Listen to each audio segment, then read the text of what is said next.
ఈ 8 పుస్తకాలు కంప్లీట్ కావడానికి ముందు అప్పటికి సింహనాదం మాత్రం ఉన్నదనుకుంటా. నేను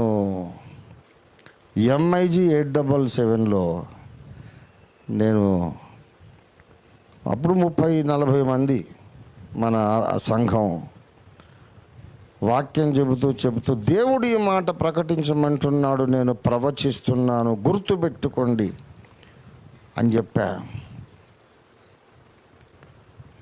నేను నా ఇంట్లో కూర్చొని ఇంగ్లీష్లో మాట్లాడితే అదే ప్రసంగం, నా ముఖము, నా స్వరం ఇలాగే చెప్పా. గుర్తుందా ఎవరికైనా? అరుణమ్మ, సుధమ్మ, దాదాపు ఎన్నేళ్ళు అయి ఉంటుందమ్మా? చాలా ఏళ్ళు, 25 ఏళ్ళు దాటిపోయింది. నేను ఇంగ్లీష్లో నా ఇంట్లో నేను మాట్లాడుతుంటే నా ముఖము, నా స్వరమే చైనా భాషలో, జపానీస్ భాషలో, ఫ్రెంచ్ భాష, జర్మన్ భాష, స్పానిష్ భాష, అరబిక్, అన్ని దేశాల భాషలలో ఇదే ముఖం, ఇదే స్వరం, 95% లిప్ సింక్రనీతో పాటు నేనే ఆ భాషలో మాట్లాడుతున్నట్టుగా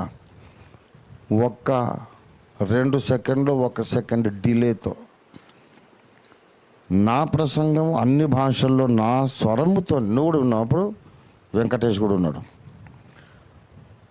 వినే రోజు రాబోతుంది, అలాంటి సాఫ్ట్వేర్ రాబోతుంది. ఇంటర్నెట్లో విప్లవాత్మకమైన మార్పులు రాబోతున్నాయి.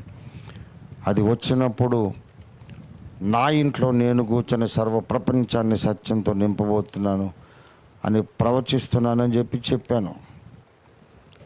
ఆ తర్వాత ఈనాడు ఇవాళ ఆర్టిఫిషియల్ ఇంటెలిజెన్స్, AI టెక్నాలజీ ద్వారా అటువంటి సాఫ్ట్వేర్ వచ్చింది. ఆ సాఫ్ట్వేర్ను మనం కొనుక్కోబోతున్నాం. ఆల్రెడీ అజయ్కి నేను చెప్పాను, is working on that subject. నేను చెప్పాను, ఎంత కాస్ట్ అయినా సరే కొందాం బాబు. ఈ పైరసీ మాకు అవసరం లేదు. దొంగతనంగా దొంగిలించి చేస్తుంటారు ఇంటర్నెట్లో, అలా నాకు అవసరం లేదు. సాఫ్ట్వేర్, పైరేటెడ్ సాఫ్ట్వేర్ ఉంటుంది, అలాగ వద్దు. ఎందుకంటే ప్రపంచ సంస్కరణ చేసేటప్పుడు దొంగ పనులు ఎందుకు? అవసరం లేదు. అది 50 లక్షలు కానీ, ₹1,00,00,000 కానీ, ఎంతైనా కానీ అది కొని, మామూలుగా లైవ్ టీవీకే నేను చెప్పాను, అదే పైరేటెడ్ వద్దు బాబు అని మనం కొన్ని చేస్తున్నాం. కనుక ఈ AI నెట్వర్క్, ఈ సాఫ్ట్వేర్ కూడా మనం కొనుక్కుందాము అని చెప్తే Ajay Babu is now working on that. త్వరలోనే కొనేస్తాం. నా పుస్తకాలు బయటికి రాకుండా సైతాను ఎంత ప్రయత్నం చేశాడో. ఒకవైపేమో సాఫ్ట్వేర్ టెక్నాలజీ ఇలాగా ఇదే వాయిస్ ప్రపంచ దేశాలు 200 దేశాలు వినబడేటట్టుగా టెక్నాలజీ ఎలాగ దేవుడు డెవలప్ చేసి తెచ్చాడు. అది ఇప్పుడు మనం కాంటాక్ట్లో ఉన్నాం. We're going to do it very soon. ఈ సంవత్సరాంతం లోపల రంజిత్ తోఫీర్ గారి వాయిస్ చైనా వింటుంది, రష్యా వింటుంది, జర్మనీ ఉంటుంది. యేసయ్య ఏం చెప్పాడండి? నీ మాట సర్వలోకం వింటుంది. ఎంత గొప్ప దేవుడండి. Just trust him, believe him.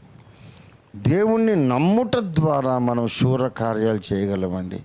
కానీ ఆ నమ్మకాన్ని దెబ్బతీయడానికి దుష్టుడు విశ్వ ప్రయత్నం చేస్తాడు.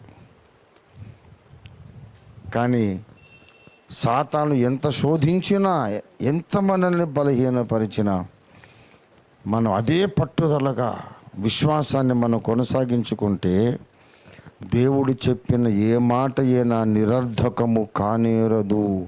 యెహోవా సెలవిచ్చిన ప్రతి మాట ఇశ్రాయేలుల పక్షంగా నెరవేరింది, ఒక్కటి కూడా తప్పిపోలేదంటాడు యెహోషువ. దేవునికి స్తోత్రం కలుగును గాక. ఇదంతా ఎందుకు చెప్పానంటే దేవుని గొప్పతనం, దేవుని విశ్వసనీయత.